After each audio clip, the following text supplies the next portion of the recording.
Muy buenos días.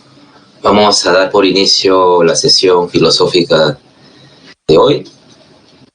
Como estábamos viendo el fin de semana, el análisis riguroso del concepto política, vimos muchos pasajes, ¿no?, que comentaba Platón, Aristóteles, Maquiavelo y otros. Y todos esos argumentos nos van a servir para entender esta parte, ¿no? Vamos a revisar más que nada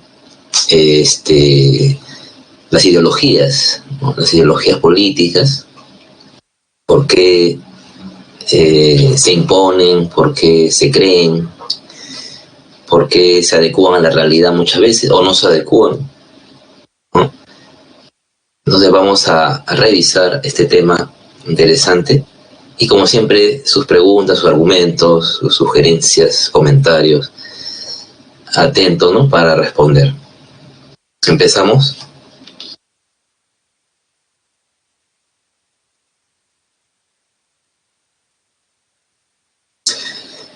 Y muchos argumentos que hemos visto esta semana pasada van a ayudarnos a entender más las corrientes o ideologías de la filosofía política. Buenos días. En ese sentido, habíamos hablado de un autor llamado John Locke, que es el que manifiesta esta tendencia llamada liberalismo.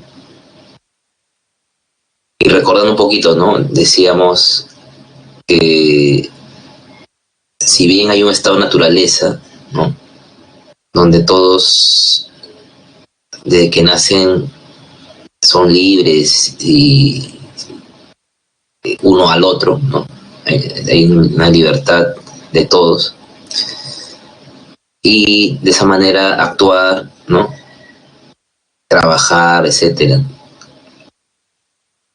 Entonces nada debe atropellar eso, ¿no?, esa libertad del individuo. Y para mantener esa libertad, que es natural para Locke, se crea por contrato social un Estado, decíamos, para mantener, hacer respetar esa condición de libertad o respeto a los derechos fundamentales, dijimos, ¿no? La libertad, la vida, la propiedad privada, ¿no? Que cualquier persona X nos quite lo que es algo propio, ¿no?, o perjudique nuestra libertad de tránsito, libertad de opinión. El Estado debe encargarse, las leyes, como dice ahí, y los representantes políticos resulten útiles para que los individuos puedan alcanzar libremente la felicidad, el placer, el bienestar y otros fines particulares. En esta línea está John Locke, evidentemente, como habíamos mencionado la semana pasada. John Stuart Mill también, habíamos hablado de él hace semanas ya, en este tema del utilitarismo en ética. El utilitarismo para mí también, el Estado debe fomentar que la sociedad viva bien, que la mayoría viva bien, tanto en educación, salud, cultura y seguridad. Y con Mill decíamos de que si hay gente inadaptada, por eso se llama, ¿no?, inadaptados, ajusticiarlos, ¿no?, de alguna manera, para que no perturben el orden. Rawls también, ¿no?, de Rawls, su teoría de la justicia. Justo el sábado habíamos analizado Rawls, buen rato, ¿no?, ese día, el sábado. Y Rawls, claro, parte de instituciones públicas sólidas, donde quieran hacer algo serio en la sociedad, o sea, distribuir bien los bienes primarios, dijimos, ¿no? Entre ellos la libertad es un bien primario, aparte de lo económico, y debemos apelar a la racionalidad, pues, no a los deseos personales, sobre todo de la gente relacionada al Estado, ¿no? Y disminuir la desigualdad, porque todos tenemos los mismos derechos, decía Rawls, ¿no? Disminuir la desigualdad, la pobreza. Popper también tiene una visión política más allá de su epistemología, que más se conoce, ¿no? Es sigue la tendencia liberal, tiene una obra llamada La Sociedad Abierta y sus enemigos, pero es una perspectiva propia, o sea, personal, hace una interpretación propia de la política liberal, analizando ideologías autoritaristas, hasta Platón lo llama autoritarista, que, bueno, en parte sí, en parte no, es son otras circunstancias. Condena autoritarismos, dictaduras, ¿no? Y plantea el liberalismo, ¿no? Tanto en lo económico como en lo social. Eso creo que ha calado el liberalismo en la economía bastante. En la economía de libre mercado, Adam Smith empieza a analizar el tema del mercado, ¿no? La mano invisible, todas esas cuestiones, ¿no? El optimismo de Smith, ¿no? De que todo el mercado se mueve solo, no necesita el Estado que lo regule, pues. Ya eso poco a poco se va a empatar con el liberalismo político, y ya pues surgió el neoliberalismo ya en el siglo XX, donde las empresas transnacionales quieren evitar pagar aduanas, ¿no? Quieren un mercado más libre, ¿no? En el Estado intervenga, ¿no? Pero bueno, ese es un tema ya aparte, discutible. Pero eso se busca, en la defensa de la propiedad privada, la libertad del individuo, ¿no? El respeto a la vida. ¿Qué me dice acá? El poder político debe ser limitado, no debe convertirse en una amenaza para los derechos individuales, la vida, libertad, la propiedad. Bueno, para John Locke lo limitaba el Parlamento, ¿no? Limitaba a la monarquía,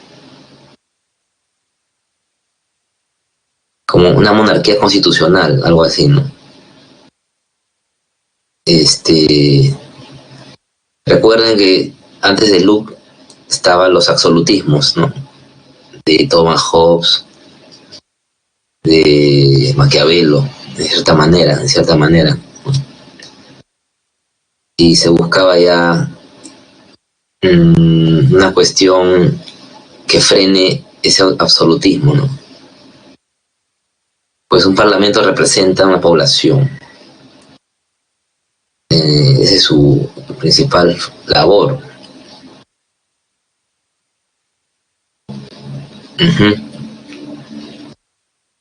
Sigamos.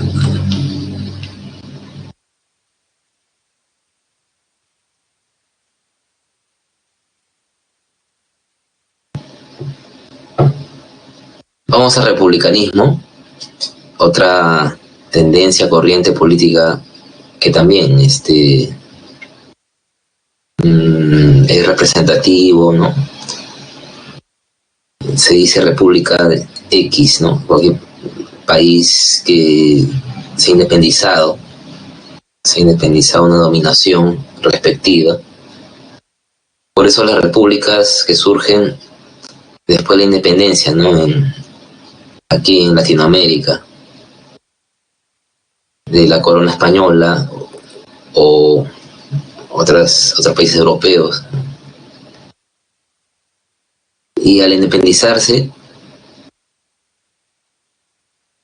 se vuelven ya república, autónomos, ¿no? ¿Por qué? Porque Rousseau, si recuerdan lo que hablamos el fin de semana, ¿no? Es el pueblo, la participación ciudadana que logra crear las bases de su destino político, ¿no? Supuestamente han logrado una independencia a costa de sacrificios, sangre derramada, ¿no? Gente envuelta, ¿no? en llevar a cabo, salir de una dominación política. Entonces, la voluntad general de los pueblos, ¿no? Como dice el mensaje de San Martín, ¿no? Se lleva a una independencia. El coloniaje ha sido parte de la historia universal, bueno, desde siglos XVI, XVII, XVIII, XIX hasta el XX, o hasta por ahí hay todavía ciertas colonias, ¿no? En algunos países.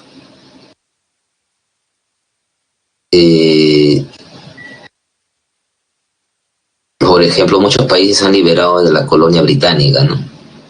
La India, por ejemplo, y muchos más países, ¿no? Entonces, esa soberanía autónoma es porque el pueblo lo quiso, ¿no? Ya estuvo cansado de ser súbditos, ¿no? De gente extranjera. Entonces, ese es el republicanismo, ¿no? En sí, ¿no? Parte del pueblo, ¿no? De la actividad social y participación de los ciudadanos, ¿no? Que empezaron haciendo revueltas, todo eso, ¿no? Hasta lograr eso. O sea, salir de esa dominación política que afecta a individuos y cuerpos políticos, dice. Ahora, ¿qué mecanismos hay para enfrentar la dominación? Un Estado sólido, ¿no? Soberano, independiente, ¿no? Que ya no se entrometan países extranjeros. Recordando a Maquiavelo, justo, ¿no? Sugería la creación de milicias, ¿no? O sea, el príncipe debe preocuparse primero de respetar las fronteras y la creación de milicias, ¿no? Y estar capacitadas con sus armamentos y todo ello, ¿no? Porque a menos que sea ya hay acuerdos de paz, ¿no? Con muchos países cercanos, pero tiempos atrás era común las invasiones, ¿no? Era común y la gente tenía que estar preparada, ¿no? Había obligatoriamente servicio militar, ¿no? Entonces, ahí viene el patriotismo también, ¿no? De esa parte, el patriotismo. Defender con la vida la tierra, ¿no? La tierra de uno. Entonces, todos los países no han sido ajenos a eso, ¿no? Siempre ha habido guerras con los países vecinos, batallas, combates, ¿no? Entonces, si no hay una cultura de paz, ¿qué queda, no? El fortalecimiento de las Fuerzas Armadas, ¿no? Que cuiden las fronteras.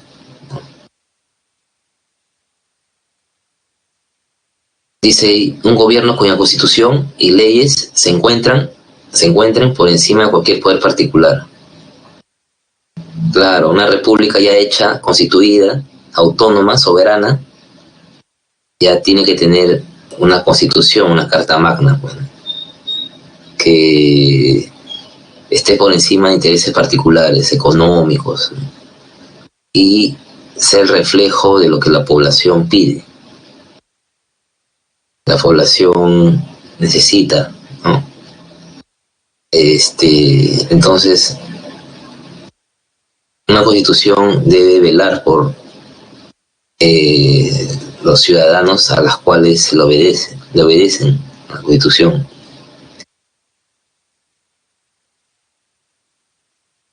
Y dice luego la participación activa de los ciudadanos, ¿no?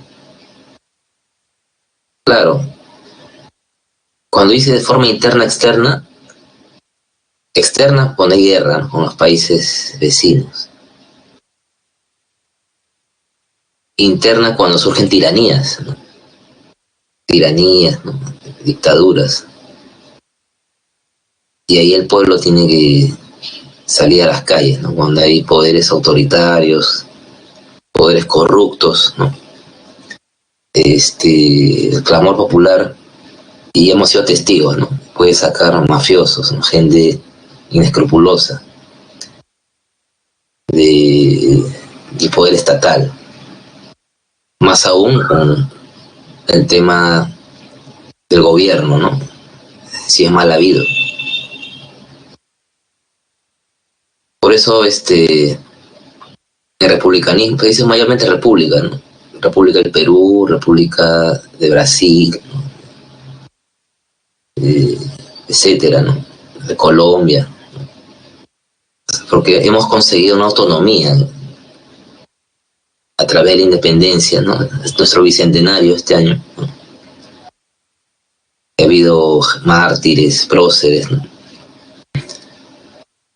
y sentirnos orgullosos de una cultura milenaria, ¿no?, de las cuales se tienen, ¿no?, y cuidar nuestra patria, ¿no?, si nos toca alguna vez sentirnos amenazados, tanto exterior, por el exterior y por interior también, ¿no?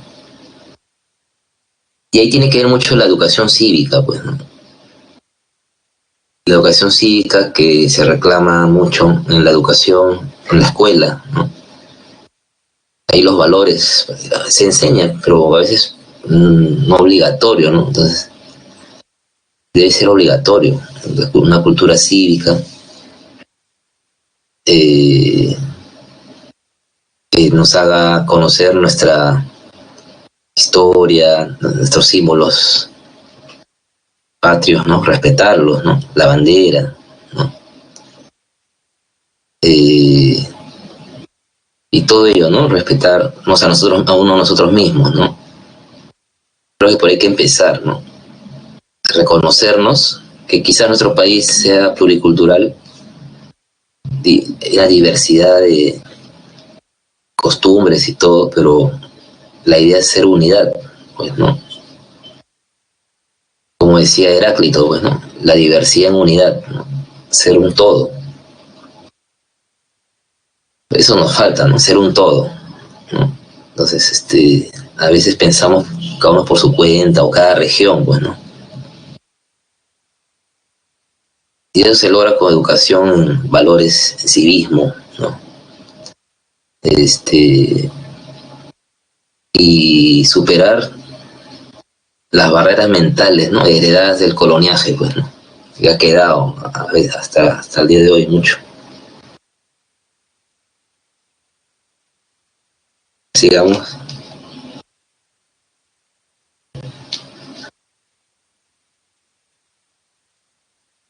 Vamos con una corriente que en cierta manera siempre está presente en la mentalidad de algunos que quieren llevar a cabo un cambio, porque es una propuesta que busca arrebatar, pues, ¿no?, el poder, sí o sí, a una sociedad pero entre sus virtudes tiene defectos también porque ya no quiere ningún tipo de Estado, ¿no? Defiende la abolición del Estado y de toda institución que coacte la libertad del ser humano. Eh, ¿A qué suena esto? Suena a el tema de la libertad, ¿no? Claro, es cierto que todo Estado busca que uno cumpla, ¿no?, los mandatos que dispone el Estado, ¿no?, mediante las leyes. Ser libre se limita cuando ya el Estado dice ya no eres libre para esto, ¿no? Por ejemplo, ahorita estamos un poco coactados, ¿no? Toque de queda, no a reuniones. Bueno, que hay gente que le vale, ¿no? Pero si uno cumple las normas, debe respetar, ¿no? Evitar reuniones, ¿no? Salir mucho. Y estas cositas que si bien no es que nos hagan un daño, pero limita la libertad, ¿no? Entonces, un anarquista nunca está de acuerdo con una posición política porque lo vuelve sumiso. Tal vez hay estados o poderes políticos que sí son abusivos, es cierto. Siempre ha habido casos, ¿no? Y puede ser que se aprovechen, cobrar muchos impuestos, expropiar, ¿no?, las cosas, ¿no? Entonces, también por ese lado el anarquista no quiere verse afectado su desenvolvimiento social. Entonces, ¿a qué apela el anarquista entonces? Defiende la instauración, como dice acá, de una sociedad humana basada en la solidaridad, la cooperación y la autogestión. Pero yo me pregunto, ¿será utópico esto también la anarquía? Porque a veces, ¿quién da la orden? Pues, ¿no? O sea, vamos, cooperen, organícense, trabajemos, ¿no? Distribuyamos las funciones, o sea, será instintivo ponernos de acuerdo, o sea, nuestra naturaleza humana podrá organizarse así, ¿no? Autogestionándose. Creo que ni los animalitos, ¿no? Creo que las hormigas tienen sus líderes, ¿no? Siempre hay busca de liderazgos, ¿no? También en mamíferos, aves, ¿no? Bueno, pues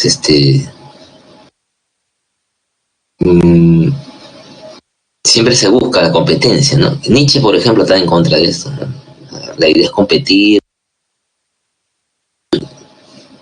ser mejor, dominar, ¿no?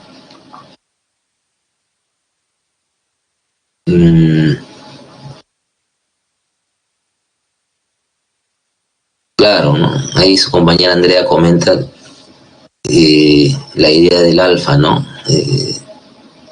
Las abejas, ¿no? Tienen su alfa, las hormigas, iba diciendo, ¿no? El tema es que el Estado también no sea abusivo, pues, ¿no? O sea, creo que también la anarquía parte de eso, ¿no? De estos reyes, ¿no? Que en el siglo XIX, XVIII, ¿no? Se consideraban dioses, ¿no? O había un sentido paternalista, ¿no?, de gobernar, y abusaban, pues, ¿no?, de la gente del pueblo, ¿no?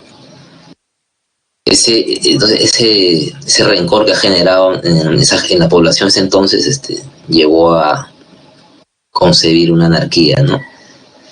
Claro, el anarquista es un motor de combustión, ¿no? O sea, sí o sí sale y revienta, ¿no?, su ira contra el Estado, ¿no? Pero de ahí, si le toca autogestionarse, creo que va a entrar en problemas, ¿no? Porque ¿quién toma el mando, no?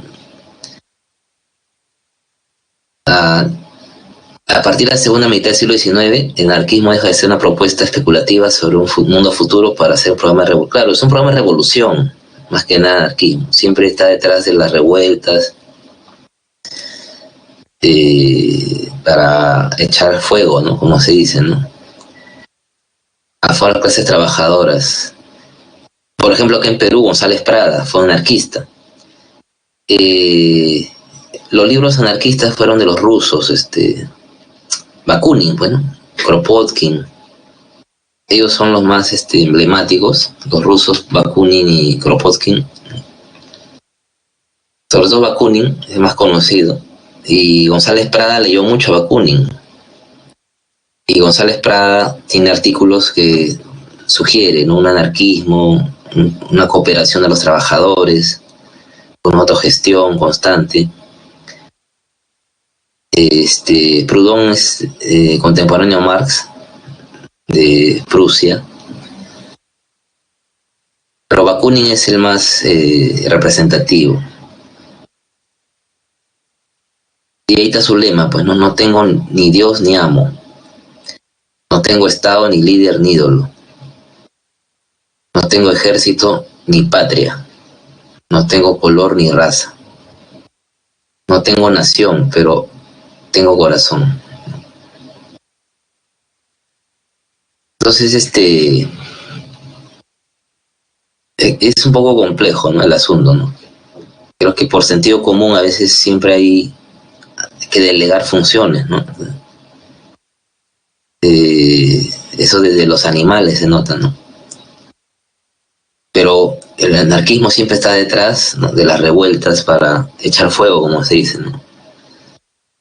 Y llevar a cabo, someter al Estado. Pero es parte de las ideologías, ¿no? Y González Prada muy bien lo tomó y se preocupó, ¿no?, de que se consiga más leyes a favor de trabajadores, las 8 horas en ese entonces, bueno, y reconocimientos sociales. Pues eso también es importante señalar, ¿no? O sea, más allá de que nos guste o no nos guste estas corrientes, como el anarquismo, han logrado cosas, ¿no? Por ejemplo, día de descanso, vacaciones, seguro. Claro, lamentablemente en nuestro país no todos, hay mucha informalidad, ¿no? Es otro tema eso ya, pero en un trabajo formal te dan tus beneficios, pues, ¿no? Eso era inconcebible hace 100 años, o un poco más, ¿no? Seguro, vacaciones pagadas,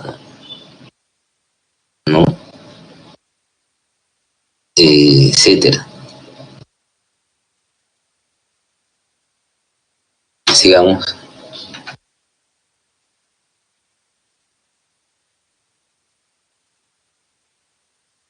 Y vamos al tan querido y odiado comunismo, ¿no? Una tendencia que genera que se levanten los ánimos, como se dice, ¿no? Que se agiten las aguas. Pues, empezando por que es una concepción de Marx y Engels, ¿no? Para empezar, ¿no? ¿Por qué se dio esta tendencia, no? Porque la injusticia, ¿no?, forma parte de la preocupación de estos dos señores, ¿no? Vimos que la injusticia, si se da, se busca impartir justicia, como dijimos con Platón, ¿no? Practicar el bien. Marx tuvo siempre y Engels tuvieron una voluntad por querer mejorar las cosas a modo teórico y práctico. Entonces, Marx fue testigo de toda esa explotación al obrero en las fábricas del siglo XIX en París, cuando viajó a París, y vio las condiciones inhumanas de los trabajadores, pues, o sea, gente que trabajaba 14, 16 horas, niños, mujeres, ¿no? Maltratados. Y realizó todo ello, pues, ¿no? Toda una teoría preocupada por la economía, ¿no? ¿Qué está pasando con esta economía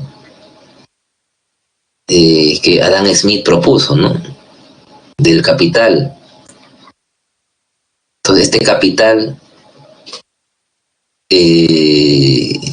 primero que lo tienen unos pocos y la gran mayoría vende su fuerza de trabajo por un salario, dice Marx.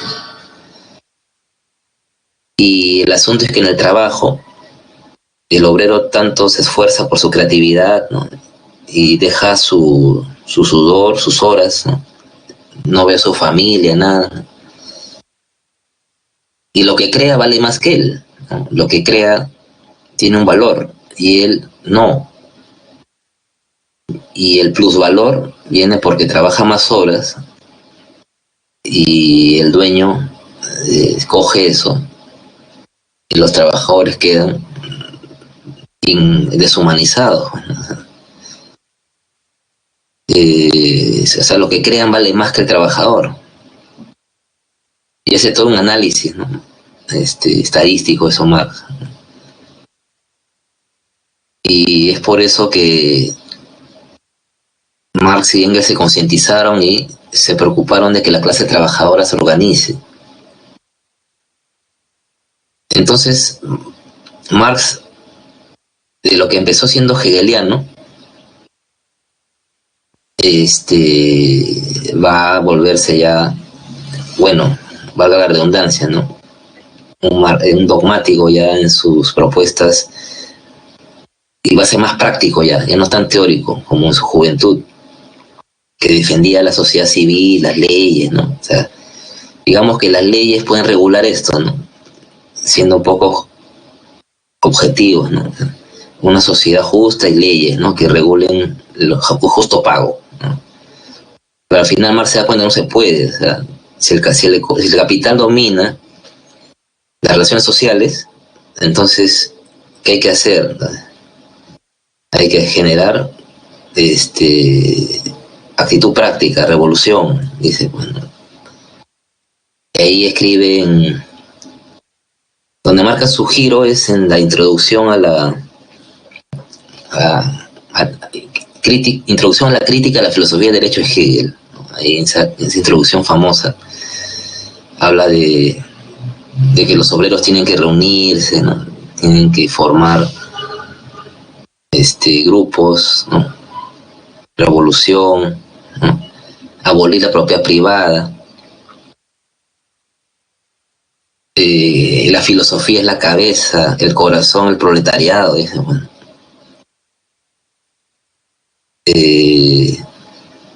Su definición de filosofía también, ¿no? La filosofía sirve para transformar la realidad, ¿no? Entonces, vio en el capital el problema, pues, que el capital estaba en pocas manos y estos señores se enriquecían a costa de la gran masa que era explotada, ¿no? Y Marx estaba confiado de que siempre la historia, un poco ahí quedó lo de Hegel en él, ¿no? La historia sigue un progreso, ¿no? Sigue una línea y el capitalismo se iba a aniquilar a sí mismo, porque la historia se mueve así, decía, ¿no? Por dialéctica, negación de la negación, se va a aniquilar y va a surgir el comunismo, ¿no? Donde se va a abolir el Estado, la propiedad privada y las clases sociales, ¿no? Entonces, y la religión también. ¿Por qué? Porque el Estado y religión, al fin y al cabo, nos vuelven sumisos, decía Marx. Nos hacen obedecer a su antojo, ¿no? Entonces, la propiedad privada genera eso, ¿no? Atomismos, individualismos, ¿no? Y las clases sociales también, bueno, el rico, el pobre, ¿no? Entonces, ese era un proyecto, ¿no?, que soñaba Marx, ¿no? Y lo escribe en el Manifiesto Comunista, también más a fondo esto.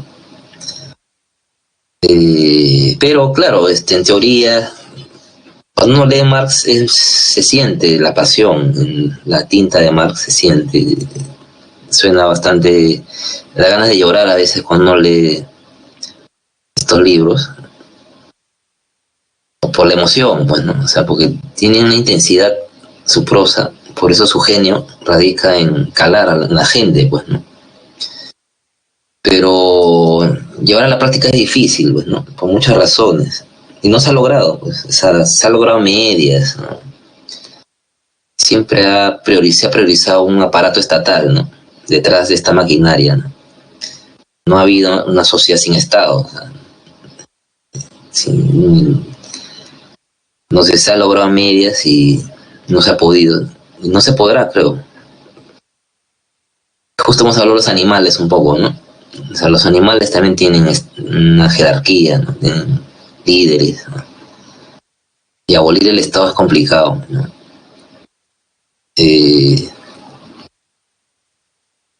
Se basó en el materialismo histórico, la historia de lucha de clases y dialéctico. Hablando de Estado, ¿no? O sea, mismo Lenin, dice Lenin en la revolución del 17, ¿no?, en Rusia,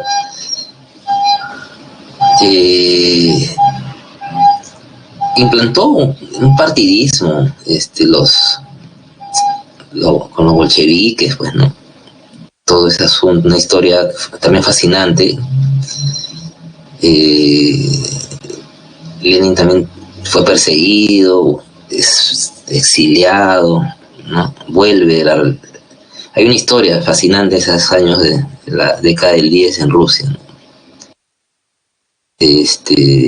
Muere el zar, entran gobiernos así disque democráticos, pero no funciona, y Lenin está ahí detrás siempre, ¿no? Detrás, hasta que ya logra su propósito, ¿no? Vuelve a Rusia, triunfa el bolchevismo, ¿no? Pero igual hay Estado, o sea, el bolchevismo es un aparato estatal, pero lo singular de la Revolución Rusa es que, como usted ya me imagino en HU, ya su profesor les ha comentado a fondo, ¿no? O sea, la propuesta es que no se dio como Marx predijo. O sea, Marx predijo que el capitalismo iba a generar el comunismo, o sea, cuando iban a evolucionarse las fuerzas productivas, ¿no? Las máquinas iban a desarrollarse mucho, iba a concientizar al obrero bastante de toda esa situación, iba a surgir el cambio, ¿no? Pero a partir de las fuerzas productivas, ¿no?, que tiene que ver con la industria, a partir de la industrialización. Pero el caso es que en Rusia fue todo lo contrario, desde el campo, de la clase media, ¿no? Ahí no había industria en Rusia en ese entonces, ¿no? Era casi feudal, ¿no?, semifeudal. Y por eso Lenin, como se dice, un tercero, ¿no?, porque llevó a cabo el cambio, pero desde las masas, no desde la industria, que Marx suponía que iba a pasar.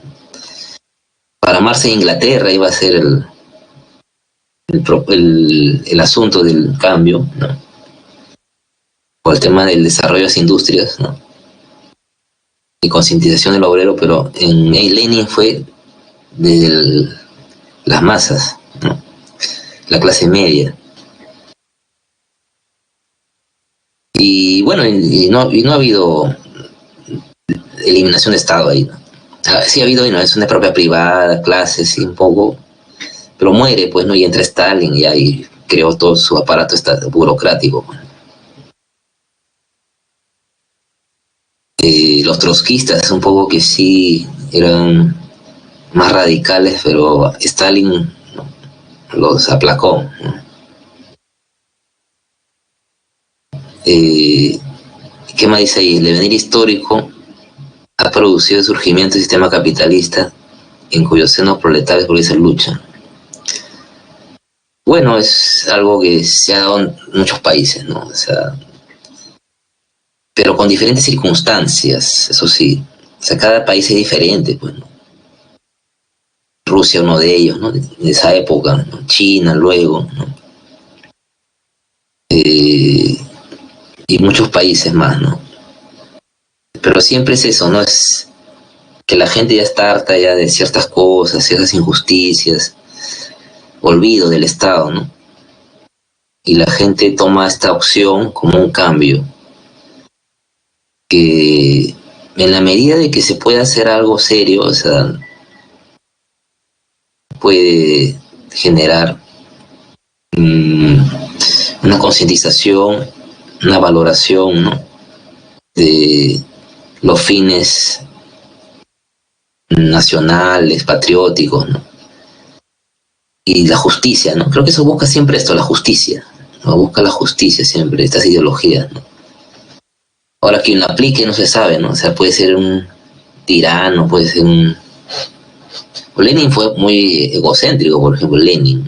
Lenin se endiosó, hizo gigantografías, ¿no? Estatuas, ¿no? Y creo que a Lenin lo tienen todavía así en baúl, ¿no? Su cuerpo, para que sea exhibido, ¿no? Igual Mao Zedong, entonces se vuelven, como se dice, líderes de leyenda, se convierten, pues, ¿no? Entonces, esto nunca dijo Marx, ¿no? Que el líder tiene que endiosarse, ¿no? Por eso quería abolir el Estado, Marx.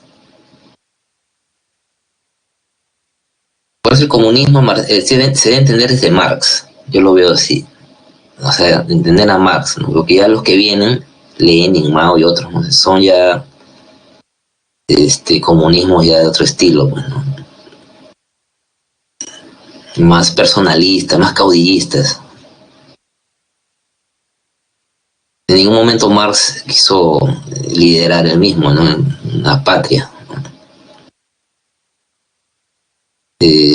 Pero bueno, siempre es bueno conocer la raíz de todo y no leer derivados, ¿no?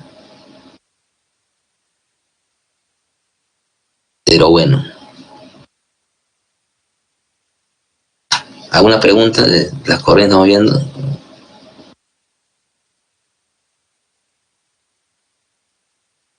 Para hacer comentarios. Bien, vamos a ver esta parte. A ver si gustan dan preguntas o con comentarios. Ahora, vivimos una época llamada globalización, ¿no? Esto es algo que recién tiene décadas, ¿no? Desde la década fin de los 80, la caída del muro de Berlín, ¿no? Llevó a una unificación, adiós a la Guerra Fría, y se impuso, pues, la ideología neoliberal. Ahora, lo neoliberal, lo económico y las libertades, ¿no? Que hemos hablado, ha tenido un gran aliado, pues, ¿no? Que es el desarrollo de las tecnologías digitales, bastante. Creo que lo que se entiende por democracia, libertad, se da en las redes sociales, ¿no? Aunque eso también ya se ha visto limitado, ¿no? Estos últimos años que ya el mismo Facebook ya ha vendido información, pues, ¿no? De sus suscriptores, ¿no? Eso fue también algo que golpeó, pues, ¿no? La idea de una unidad, ¿no? De ser una comunidad global, ¿no? Entonces, pero bueno, la globalización, la aldea global es que ya se borran las fronteras, ¿no? Que el inglés, por ejemplo, ¿no? ¿Por qué tanto se enseña? Porque el inglés aparte de ser el idioma del país o uno de los países más poderosos del mundo, el inglés permite comunicarnos con gente de todo sitio, pues, ¿no? Con gente de Asia, de África, etcétera, ¿no? Y más aún con los temas digitales que estaba mencionando, ¿no? Ahora ya en un tema simultáneo podemos comunicarnos con gente de cualquier lugar, ¿no? Tanto por escrito o con videollamada. Entonces, eso refleja el triunfo de esta corriente llamada globalización, pues, ¿no? Y de alguna manera tiene ventajas, obvio, o sea, porque podemos conocer culturas que nunca hemos conocido o apenas hemos leído en libros, ¿no? Podemos hablar con gente misma de ese lugar, ¿no? Conocer sus culturas, ¿no? Sus costumbres. Ahora internet es una maravilla en eso, ¿no? No puede ya, antes de viajar a un lugar, ya puedes conocer sus principales atractivos turísticos, su comida, sus costumbres, ¿no? Y viajar, ¿no? A ese lugar, ¿no? Su religión, ¿no? O sea, que hay que tener cuidado, ¿no? O sea, hay sus templos, no se puede ingresar de una manera, sin zapatos, por ahí, ¿no? Entonces uno ya lee, pues, ¿no? Esa es la ventaja, ¿no? De la globalización. Pero la desventaja es que reduce los sentimientos hacia la patria donde uno nació. También eso, puede volver a alienar a la gente, ¿no? O sea, y pasa, ¿no? O sea, por ejemplo, ¿por qué mueren o se extinguen las lenguas autóctonas, ¿no? En nuestro caso, el quechua, la aymara, ¿no? Son pocos los que hablan, entonces, porque la gente se preocupa de estudiar inglés, ¿no? O el Estado promueve eso, ¿no? Una obligatoriedad al inglés, ¿no? Entonces, eso hace que no se conozca ni una palabra estos idiomas, ¿no? Mínimo, ¿no? El quechua, aunque sea, porque hay muchos dialectos en nuestro país, ¿no? Por estudiar inglés, ¿no? Aparte también, cuando hay globalización hay intercambio de cultura, pero esta cultura que llega a otros países, o sea, por ejemplo, a ver, nuestras comidas, ¿no? Si se ven en otros lugares, no va a salir igual que en Perú. Por ejemplo, un ceviche no va a salir igual en Taiwán, en Tailandia, ¿no? Igual la comida tailandesa, que hay restaurantes acá en Perú, Lima, etcétera, no es igual. Bueno, y así he leído comentarios, ¿no? Gente que iba a Tailandia, entonces, eso está feo, horrible, dicen, ¿no? No es como comer en Saigón, dicen, ¿no? Igual cualquier comida, sea mexicana, sea, etcétera, ¿no? Porque los insumos obviamente son oriundos, pues, ¿no? Y así se exporte, creo que se pierde una esencia, ¿no? El limón peruano crece así, tiene esa acidez acá, ¿no? En otros países su limón es distinto, ¿no?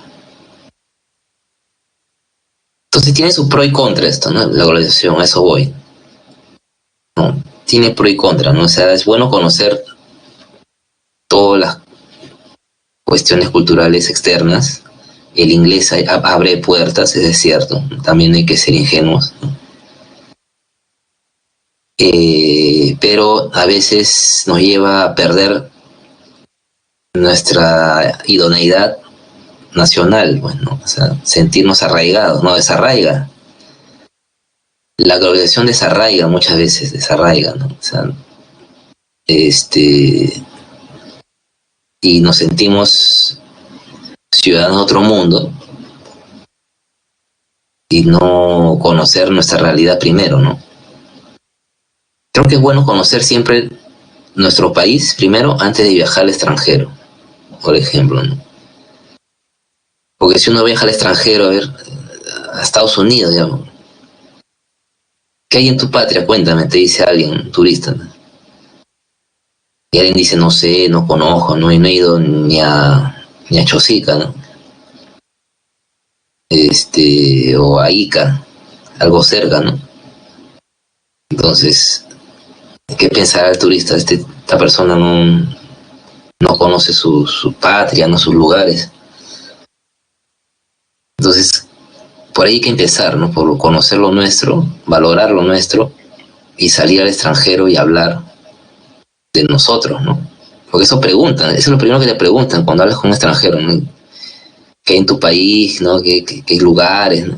Claro, Machu Picchu es el más conocido, pero si uno no ha ido, entonces, ¿cómo va a escribir uno, ¿no? Todo el viaje que hace uno para llegar ahí, no es fácil llegar, es una aventura llegar a Machu Picchu.